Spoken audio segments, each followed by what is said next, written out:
Amore mio, bambina mia, ti prego ascoltami.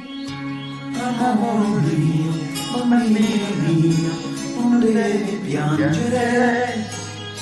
Se te ne stupa lei, non avete poesia, un discorso d'amore per me. Le parlavo di noi, le parlavo di te, e di quanto importante tu sei. Amore mio, bambina mia, tu devi credermi. Io dico che a modo mio non t'ho imbrogliato mai. Ho sognato con te, ho vissuto con te quei momenti di felicità. E nel cuore di un uomo, per cattivo che sia, non uccide le sue verità.